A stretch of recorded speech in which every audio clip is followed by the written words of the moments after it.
آج سے تقریباً 3000 سال قبل مصر پر ایک ظالم و جابر بادشاہ فرعون کی حکومت تھی، جو نہ صرف ایک جابر اور سرکش بادشاہ تھا بلکہ اس نے خدائی کا دعویٰ بھی کر رکھا تھا اور خدائے حقیقی کو للکارنے کی جرت کی تھی۔ فرعون نہایت ہی بد کردار اور ظالم ترین شخص تھا۔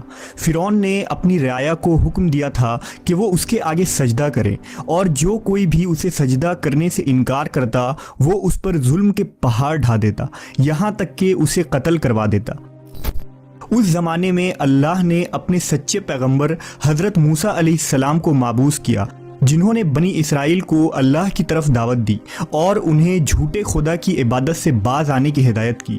لہٰذا خود فرعون کے محل میں موجود ایک خاتون نے موسیٰ علیہ السلام کے دین کو قبول کر لیا اور اس لاشریک اللہ پر ایمان لے آئی۔ اس خاتون کا نام مشاطہ تھا، جو فرعون کے محل میں خادمہ تھی۔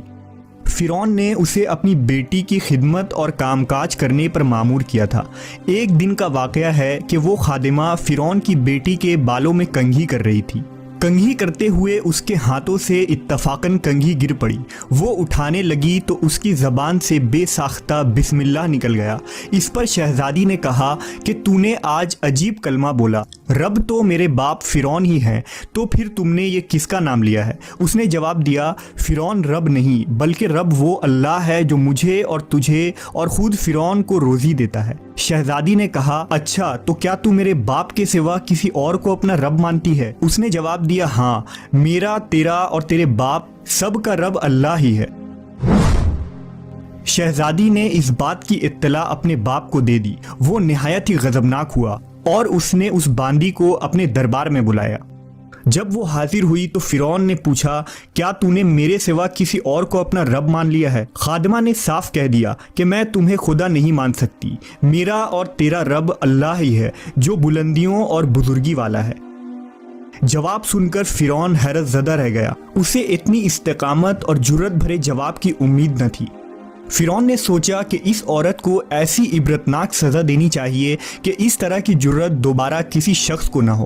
اسے پتا تھا کہ یہ عورت اپنے بچوں سے بے انتہا محبت رکھتی ہے، لہٰذا فرعون نے خادمہ کے بچوں کو اس دربار میں لانے کا حکم دیا۔ پھر فرعون نے سپاہیوں کو حکم دیا کہ ایک بڑی دیگ میں تیل کھولایا جائے۔ جب یہ دیگ خوب تپ گئی تو فرعون نے حکم دیا کہ اس عورت کے تمام بچوں کو ایک ایک کر کے اس کھولتی ہوئی تیل میں ڈال دیا جائے۔ فرعون کا حکم سنتے ہی اس عورت کے آنکھوں کے سامنے اندھیرا چھا گیا۔ خادمہ نے نہایت ہی صبر اور ہمت سے کام لیا۔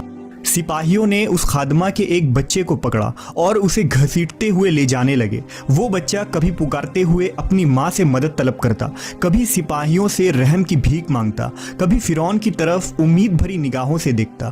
سپاہی اسے دھکیلتے اور گھسیٹتے ہوئے دیگ کے قریب لے گئے۔ خادمہ اپنے بچے کی طرف محبت بھری نظروں سے دیکھ رہی تھی اور اسے الوداع کہہ رہی تھی۔ چند لمحات میں اس کے جگر گوشے بچے کو کھولتے ہوئے تیل میں انڈیل دیا گیا اور کچھ ہی لمحے میں اس معصوم کی ہڈیاں تیل کے اوپر تیرنے لگی۔ فرعون نے خادمہ کی طرف دیکھا اور کہا، اب اس نادیدہ خدا کو چھوڑ دو اور مجھے رب مان لو۔ خاتون نے دلیرانہ نظروں سے فرعون کی طرف دیکھا اور اسے خدا تسلیم کرنے سے انکار کر دیا۔ فرعون اس ثابت قدمی اور ہمت کو دیکھ کر دنگ رہ گیا۔ تھوڑی دیر میں اس کے دوسرے بچوں کو بھی تیل میں ڈال کر ہلاک کر دیا گیا۔ اب سپاہی اس خاتون کے سب سے چھوٹے بچے کی طرف بڑھے جو شیرخوار اور معصوم تھا۔ جب سپاہیوں نے اس بچے کو چھینا تو بچے نے زور سے چیخ ماری۔ ماں کا کلیجہ منہ کو آ گیا اور اسے ضبط نہ رہا۔ وہ زمین پر گر پڑی اور زارو قطار رونے لگی۔